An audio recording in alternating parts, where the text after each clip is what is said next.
아, 이 소리 들리나요? 예.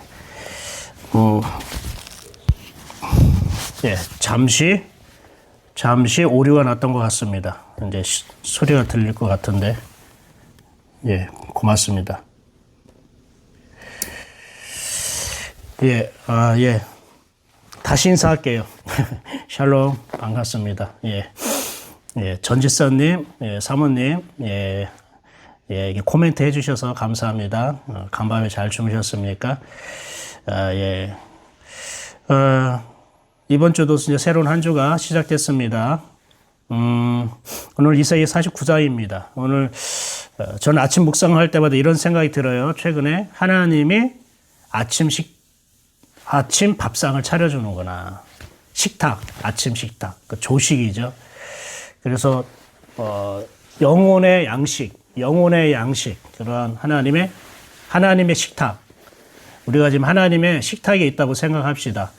여러분, 식탁이 있지 않습니까? 그게 주님이 아침에 일찍 일어나서 우리가 잠자는 동안에 옛날에 어머니들이 그랬잖아요. 우리가 잠잘 때 어머니들이 새벽에 일찍 일어나서 아침밥 차려주고 또 옛날에는 아이들 수마다 도시락을 해줬잖아요. 그냥 아이들이 3명이면은 도시락을 막 3개 다 싸주고 지금 생각해 보면 대단한 것 같아요. 만약에 지금 제가 아이들이 있는데 매일 학교 갈 때마다 도시락을 싸준다. 또 옛날에는 도시락 2개를 쌌잖아요. 저녁까지 먹었었단 말입니다. 우리가 제 때에는 학교 급식이 없었으니까. 그런 거 생각하면 대단한 것 같아요. 근데 우리가 잠자는 동안에 하나님이 우리의 영혼의 식탁 위에 하나님이 밥상을 차려주는 것입니다. 그래서 하나님의 식탁, 하나님의 밥상, 저는 이렇게 좀 생각이 듭니다. 자, 오늘은 하나님이 어떠한 밥상을 차려주셨을까요? 49절 봅시다. 이사야 49장 보면, 저는 이 이사야 49장을 역전의 하나님, 이렇게 부르고 싶습니다. 역전의 인생, 반전 인생, 이렇게 부르고 싶습니다. 한번 1절 볼까요? 섬들아 내게 들으라, 먼 곳 백성들아 귀를 기울이라. 여호와께서 태에서부터 나를 부르셨고 내 어머니 복중에서부터 내 이름을 기억하셨으며. 무슨 말이냐면 섬들아, 먼 곳 백성들아, 이건 뭐냐면은 하나님과 떨어져 있는, 영적으로 하나님과 떨어져 있는 그런 믿음을 잃어버린 사람들, 그리고 하나님이 아닌 다른 세상의 것들을 의지하고 자기를 과시하고 그래서 하나님을 믿는 사람들을 조금 무시하는 그런 교만한 사람들, 굉장히 자신감에 차 있고 굉장히 자기 우월감에 빠져서 사는 그런 사람들, 이런 사람들을 말하는 거예요. 근데 너희들 잘 들어 라고 하면서 하나님이 나를 태에서부터 불렀고 내 어머니 복중에서 내 이름을 기억하신 분이야 라고. 그러니까 이 화자는 굉장히 이 땅에 살면서 이 세상에 힘이 있고 또 교만하고 자기 잘난 맛에 사는 사람들로 인해서 많은 어려움을 당했던 것 같아요. 물론 지금 이스라엘 백성이 지금 포로 생활하고 있는데 그것을 조롱하고 비웃고 무시하는 수많은 사람들을 만났겠죠. 그러면서 하나님이 이렇게 얘기합니다. 하나님이 나한테 뭐라고 얘기했냐면 3절 보세요. 내게 이르시되 너는 나의 종이요 내 영광을 네 속에 나타낼 이스라엘이라 하셨느니라. 하나님 이렇게 말씀하는, 너는 나의 종이다. 너는 내 영광을 나타낼 것이다. 와, 이것은 하나님이 너는 나의 종이다. 나 지금도 바벨론의 포로로 생활하는데 또 하나님의 종이야? 이게 아니라, 여러분 잘 아시잖아요. 종이라는 거는 귀한 몸이라는 거. 하나님이 귀하고 아주 존귀하고 하나님은 사랑스럽게 대우하는 존재를 종이라고 표현한 것이라고. 너는 나의 몸이다, 이렇게 얘기했다는 겁니다. 그래서 뭐라고 하면 내 영광을 네 속에 나타낼, 이렇게 돼 있어요. 나 하나님의 영광을 네 속에 나타낼, 너에게 두었다는 거예요. 그러면 우리 속에는 하나님의 영광이 있다는 거예요. 근데 여러분 속에 하나님의 영광이 있다, 없다, 잘 모르잖아요. 또 그런 걸 또 생각해보며 사는 사람은 많지 않을 거예요. 그게 뭐냐면은 너의 속에 나 하나님의 영광이 있는데 그게 이제는 드러날 때가 됐다는 거예요. 나타날 때가 됐다는 거예요. 그래서 4절 보세요. 그러나 나는 말하기를 내가 헛되이 수고하였으며 무익하게 공연히 내 힘을 다하였다 하였도다. 이렇게 해요.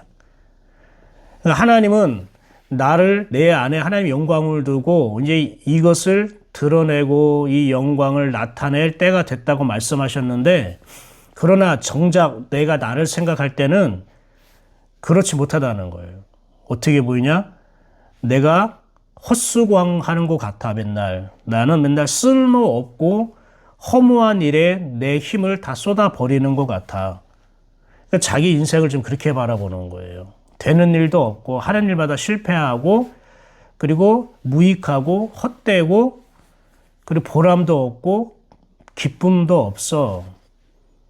그러니까 하나님이 내 속에 하나님의 영광을 두었다는 것도 믿어지지 않고 하나님이 이제는 나를 통해 하나님의 영광을 드러낼 거라는 그것도 사실 나에겐 별로 감흥이 없어. 이렇게 되는 거예요.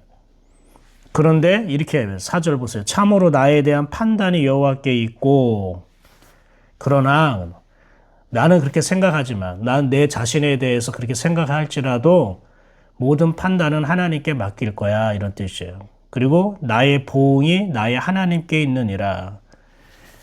이 모든 것에 대해서 하나님께서는 나에게 적절한 하나님께서 보상을 주실 것이다 이렇게 얘기를 하고 있습니다.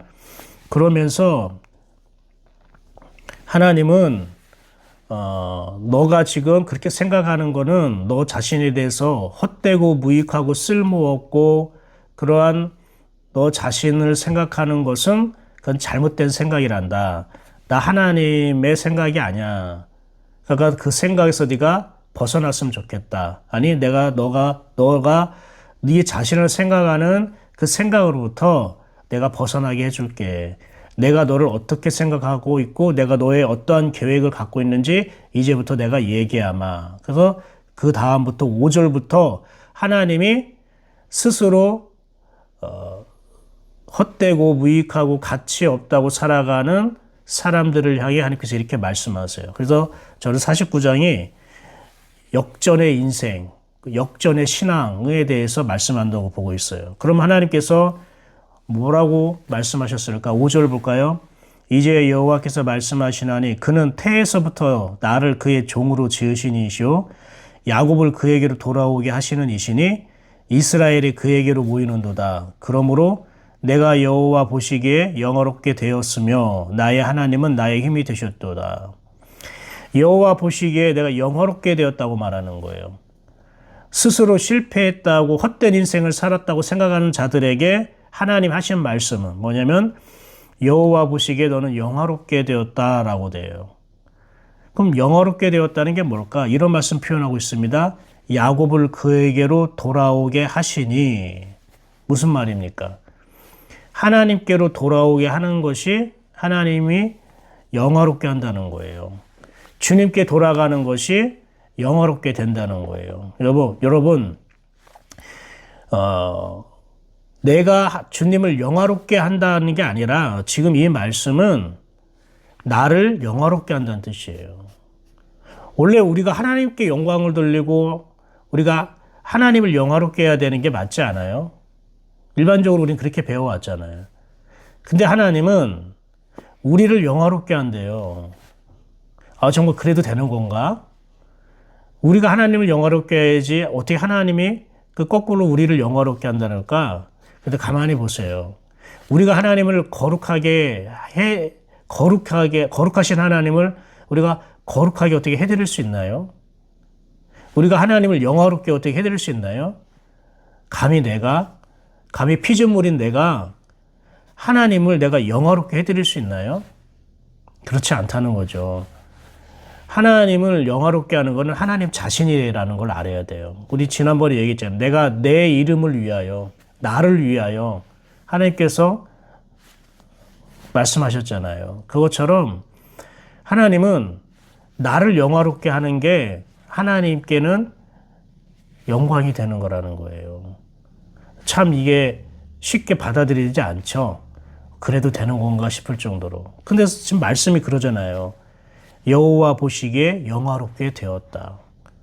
그 영화롭게 되었다면 존귀한 자가 되었다는 거고 하나님이 기뻐하는 자가 되었다는 거예요. 그리고 나의 하나님은 나의 힘이 되셨도다라고 되어 있어요. 왜 이렇게 이런 은혜를 베푸실까? 이런 은혜를 베푸시는 것이 다음 구절에 계속 나와요. 왜 이렇게 은혜를 줄까? 나를 영화롭게 할까? 6절 볼까요? 그가 이르시되 네가 나의 종이 되어 야곱의 지파들을 일으키며 이스라엘 중에 보존된 자를 돌아오게 할 것은 매우 쉬운 일이라. 내가 또 너를 이방의 빛으로 삼아 나의 구원을 베풀어서 땅끝까지 이르게 하리라. 너를 무엇으로 삼는다고요? 이방의 빛으로 삼아. 이런 49장에 많이 나온 단어가 종이에요. 종. 그런데 이 종은 뭘까? 주인이 원하는 종, 주인이 원하는 걸 하는 사람, 그리고 주인의 의도와 마음을 아는 사람, 주님의 생각에 관심 있는 사람, 그리고 주님으로부터 관심 받는 사람. 그런데 하나님이 이 종을 뭐라고 한다고요? 이방의 빛으로 삼는다. 아까 하나님이 내 여호와 보시기에 나를 영화롭게 되었다고 했잖아요. 왜 이렇게 나를 영화롭게 할까? 그게 뭐냐면은 너를 이방의 빛으로 삼겠다는 거예요. 너를 이방의 빛이 되게 하겠다는 거예요. 이거는 우리가 어디에 있든지 우리가 빛의 역할로 살아간다는 걸 말합니다. 우리가 빛의 역할을 산다는 건 뭡니까? 우리를 빛나게 한다는 거예요. 우리가 빛나게 한다는 거예요. 내가 빛나야 주변이 밝게 비추어져. 그렇죠? 그러니까 이방의 빛이 된다는 거는 네가 빛나는 너의 영혼을 빛나게 될 거라는 걸 말하는 거예요. 하나님께서 우리에 대한 꿈과 바로 소망이 빛나게 하는 거예요. 우리를 빛나게 함으로 이방인의 빛이 된다는 거예요. 이방인이라는 것은 하나님을 모르는 사람이니까 빛이 없는 사람들을 말하는 거예요. 이게 하나님이 우리를 부르시는 거예요. 그래서 우리를 영화롭게 한다는 거예요. 그런데 우리는 스스로 과연 내 인생이 그럴까? 내가 과연 이방의 빛일까? 이거는 뭐 사도 바울이나 이러한 사람들이나 이방인의 빛이 되는 거겠지라고 생각하지만 그렇지 않아요. 야곱이라고 했잖아요. 야곱이 돌아올 것이라고 했잖아요. 야곱은 뭡니까? 야곱은 우리의 하나님을 우리가 인격적으로 만나기 전에 내가 가지고 있던 그런 신앙이에요. 내 믿음이에요. 온전하지 못한 거예요. 그런데 그런 온전하지 못한 신앙을 가진 우리를 이방인의 빛으로 삼겠다고 우리에게 말씀하시고 내가 너를 영화롭게 할 거라고 얘기하고 있다는 것입니다. 너희들이 어디에 있었느냐? 너희가 그전에는 어떠한 생활을 했느냐? 하나님께서 이렇게 말씀합니다. 7절 볼까요? 이스라엘의 구속자, 이스라엘의 거룩한 이이신 여호와께서 사람에게 멸시를 당하는 자, 백성에게 미움을 받는 자, 관원들에게 종이 된 자에게 이같이 이르시되. 하나님께서 여기서 뭐라고 하면 멸시당하는 자, 미움받는 자, 종이 된 자들이라고 얘기하고 있어요. 이게 누굽니까? 우리가 야곱으로 살았을 때, 즉 우리가 하나님을 잘 알지 못했을 때에, 아니면 우리가 하나님을 믿는다고 하면서도 믿지만 지금 이 세상 가운데에 내가 부딪히고 만나는 일들, 내가 멸시를 받기도 하고 사람들이 날 인정하지 않고 내가 미움을 받기도 하고 가볍게 생각할 수도 있다는 거죠. 네가 이전에는 이렇게 살아왔을 것이다. 아니면 네가 좀 이렇게 살아오고 있었을 수도 있을 것이다. 그러나 내가 너를 이방의 빛으로 삼을 때에 너의 인생이 역전될 것이다 라고 얘기를 하는 거예요. 어떻게? 왕들이 보고 일어난대요. 그 멸시를 당하고 미움을 받고 관원들에게 종이 된 자들을 보고 왕들이 일어난다는 거예요. 왕들이 일어난다는 건 뭐냐면 여기서 왕이란 스스로 왕 노릇하는 자들, 자기가 주인 노릇하고 자기 멋대로 사는 사람들, 이런 사람을 왕이라고 얘기하는 거예요. 그들이 너희를 보면서 일어날 것이다. 놀랄 것이라는 거예요. 고관들이 경배하리니, 고관들이라는 것은 영향을 끼치는 사람들, 나에게 영향을 끼치는 사람들, 주변에 힘 있는 사람들 있잖아요. 그들이 너를 향한 태도가 바뀔 거라는 걸 말해요. 너를 통해서 놀라운 힘을 보게 될 것이다. 너에게서 빛을 볼 것이다. 이렇게 하는 거예요. 그런데 왜 이렇게 하나님이 이렇게 하실까? 왜 하나님이 나를 이방인의 빛으로 삼으셨고, 이렇게 왜 세상 사람들이 나를 향해서 놀라게 되고, 이런 선한 영향력을 받게 되고, 나에 대한 태도가 달라질까? 하나님 이렇게 말씀하십니다. 이유가 돼요. 이는 왜냐하면 이스라엘의 거룩하시니 신실하신 여호와 그가 너를 택하였습니다. 다른 게 없어요. 하나님이 나를 택했기 때문에 그렇다는 거예요. 하나님 나를 택했기 때문에 하나님이 나를 돌아오게 하는 것이고, 하나님 나를 택하셨기 때문에 나를 이방인의 빛으로 삼는다는 것이고, 하나님이 나를 택하셨기 때문에 지금은 비록 멸시를 당하고 미움을 받을지라도 세상에 있는 주변에 있는 사람들로 하여금 나에 대한 태도를 바꾸게 하고 선한 영향력을 끼치게 하겠다는 거예요. 여러분, 이거예요. 하나님이 나를 택하셨다는 거예요. 하나님이 우리를 모태로부터 택하셨어요. 나를 지으시기 전부터 하나님이 나를 택하셨다는 거예요. 여러분, 이것을 믿는 게 진짜 하나님 믿는 거겠죠. 그러니까 여러분, 이 말씀이 여러분에게 오늘의 위로와 힘이 되고 소망이 되기를 축복합니다. 하나님이 나를 택하셨어요. 이거는 여러분 변하지 않습니다. 하나님 우리를 택하셨어요. 그래서 우리를 이방의 빛으로 삼으시는 거예요. 하나님이 나를 택하셨다는 것 자체만으로 우리가 영화롭게 되는 거예요. 하나님께서 이렇게 우리를 빛나게 하시겠다고 말씀하셔요. 비록 멸시당하고 미움을 받고 종 취급받는다 할지라도 내가 너를 택했다는 걸 잊지 말아라. 나는 너를 택한 하나님이다. 내가 너를 택했기 때문에 내가 너를 빛나게 할 것이다. 이게 하나님의 의지예요. 그런데 하나님의 은혜가 또 이것으로도 끝나지 않아요. 우리가 회복될 것이다. 회복의 은총이 임할 거라고 얘기합니다. 9절, 10절 볼까요? 내가 잡혀있는 자에게 이르기를, 잡혀있는 자에게 말씀하신다는 거예요. 잡혀있다는 건 뭐입니까? 여기에서는 역사적으로는 이스라엘 사람들이 바벨론 포로에 잡혀있는 걸 말하겠죠. 근데 오늘날 우리에게는요. 우리는 어딘가에 잡혀있는 존재예요. 하나님께 잡혀있지 않으면 우리는 다른 곳에 잡혀있는 거예요. 우리가 하나님의 말씀에 붙들려 있지 않으면 세상 사람들의 말에 붙들려 있을 수 있고 돈에 붙들려 있을 수 있고 환경에 붙들려 있을 수 있겠죠. 그러니까 하나님 외에 다른 거에 붙잡혀 있는 사람, 이런 사람들에게 말하는 거예요. 나오라, 나오라. 그리고 흑암에 있는 자에게 나타나라. 얼마나 멋있습니까? 잡혀있는 자의 이르기를 나오라 하며 흑암에 있는 자에게 나타나라 하리라. 그들이 길에서 먹겠고 모든 헐벗은 산에도 그들의 풀밭이 있을 것인즉. 길에서 먹는다고 해서 이게 뭐 거지를 말하는 게 아니고요. 이 길이란 네가 가는 모든 곳마다 먹을 것이 있을 것이다. 너는 굶주리지 않을 것이다. 하나님께서 네가 가는 곳 모든 곳마다 네가 먹을 양식을, 하나님이 먹을 양식을 차려주실 것이라는 뜻이고요. 헐벗은 산에도 그들의 풀밭이 있을 것이, 헐벗은 산은 우리가 살아가는 환경을 말하는 건데 아무것도 가진 것도 없고 마치 황량하고 황폐한 우리가 살아가는 환경, 그리고 우리의 영혼의 상태를 말하는 건데, 풀밭이 있을 것이라는 것은 메마르고 황폐한 곳이 바로 먹을 양식이 있는, 먹을 것이 생기는 환경으로 바뀔 것이라는 약속이에요. 그 10절 보세요. 그들이 줄이거나 목마르지 아니할 것이며 더위와 볕이 그들을 상하지 아니하리니 이는 그들을 긍휼히 여기는 이라. 이가 그들을 이끌되 샘물 근원으로 인도할 것임이라.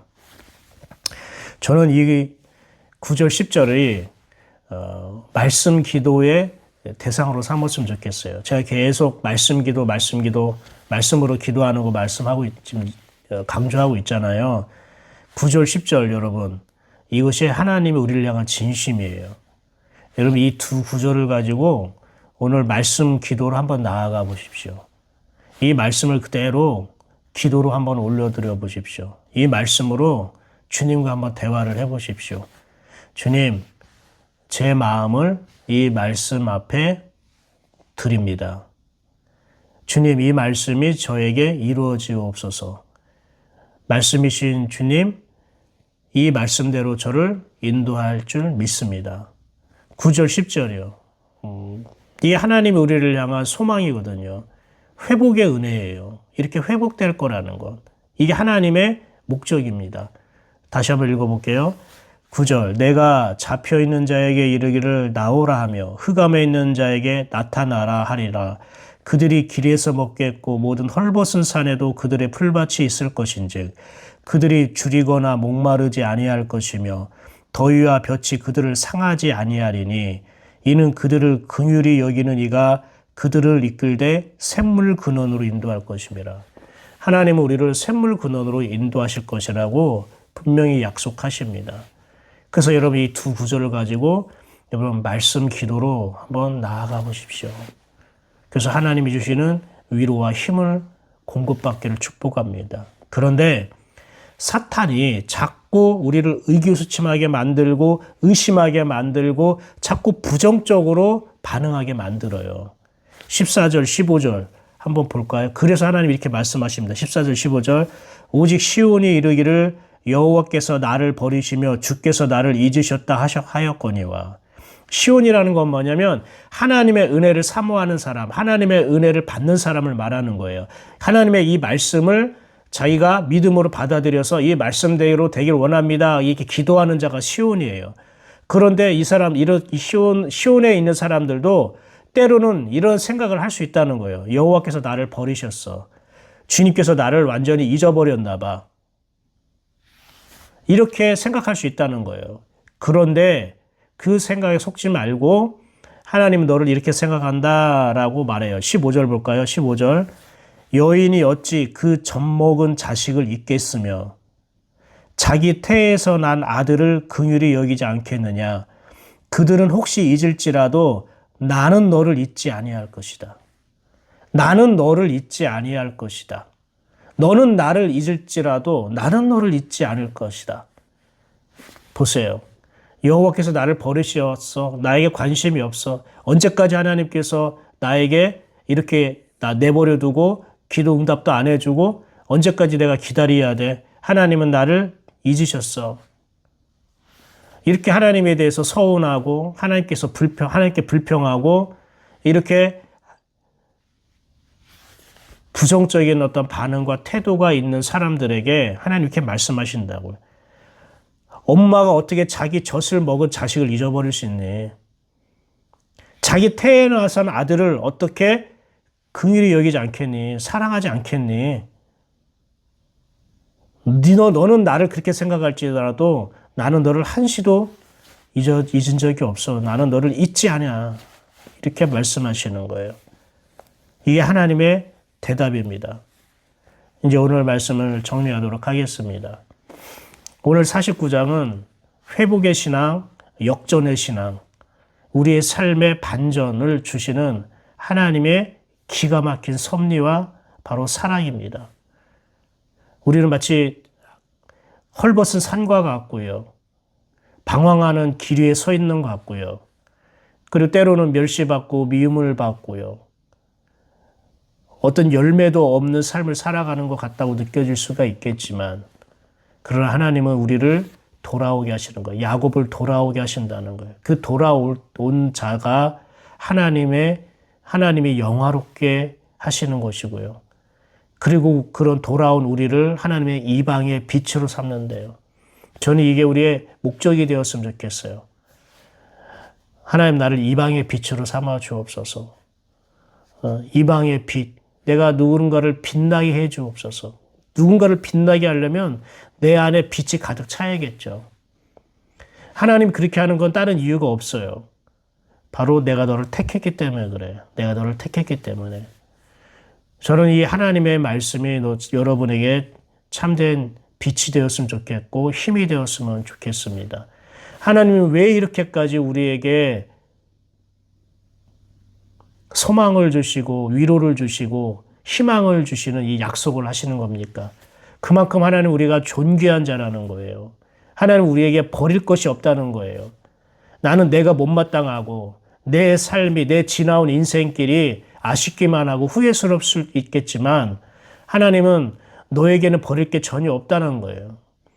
너는 내가 너를 젖먹여서 키웠고 너는 내 태에서부터 내가 너를 낳게 한 자라는 거예요. 나는 너를 한시도 잊은 적이 없다는 거예요.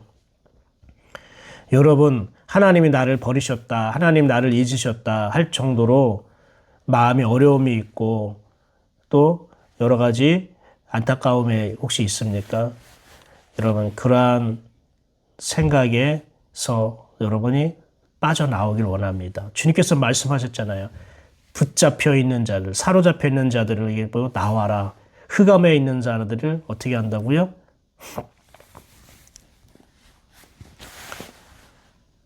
거기서도 하나님께서 우리를 불러내시는 거죠.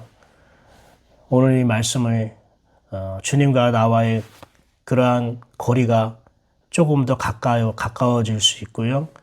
우리가 주님께 돌아서 갈 수 있는 그런 기회가 되었으면 좋겠습니다. 하나님이 이렇게 여러분을 응원하고 계십니다. 하나님이 여러분을 이렇게 바라보고 있고 이런 계획과 비전을 갖고 계셔요.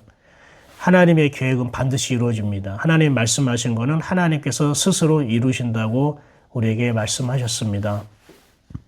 이 하나님의 말씀으로 오늘 하루도 동행의 기쁨이 있기를 축복합니다. 기도하겠습니다. 감사합니다. 하나님, 오늘 주신 말씀에 우리의 소망과 위로를 주셔서 감사합니다. 소망과 위로로만 끝나지 않게 하시고 이 말씀을 실제로 경험하게 하시고 이 말씀을 통해 하나님의 임재하심을 우리가 누릴 수 있게 하여 주시옵소서. 사단의 속삭임에 내 스스로 생각하는 것에 빠져들지 않게 하여 주시고 내가 하나님이 아닌 것이 하나님이 아닌 다른 것에 내가 혹시 붙잡혀 있다면 하나님 그것으로부터 우리를 빠져나오게 하옵소서. 하나님 명령하시고 선포하셔서 우리가 흑암으로부터 나오게 하여 주옵시고 사로잡혀 있는 것으로부터 해방되게 하여 주시옵소서. 우리를 이방의 빛으로 삼으신 하나님, 하나님 나를 먼저 빛나게 하신다고 하신 하나님, 우리가 그 하나님을 경외하고 또한 예배하는 자 되게 하시고 하나님을 사랑하는 마음으로 대할 수 있도록 은혜를 더하여 주시옵소서. 오늘도 예인교회 모든 성도들이 하는 일마다 또 가는 곳마다 하나님께서 긍휼로 살펴주시고 또 함께 걸어 주시옵소서. 예수님의 이름으로 축복하고 기도합니다. 아멘. 오늘도 복된 하루 되시기 바랍니다. 이번 한 주도 주님과 함께 걷는 승리하는 인생 사시기를 축복합니다. 여러분은 하나님이 택한 자요 이방의 빛입니다. 하나님을 여러분을 영화롭게 하실 것입니다. 샬롬.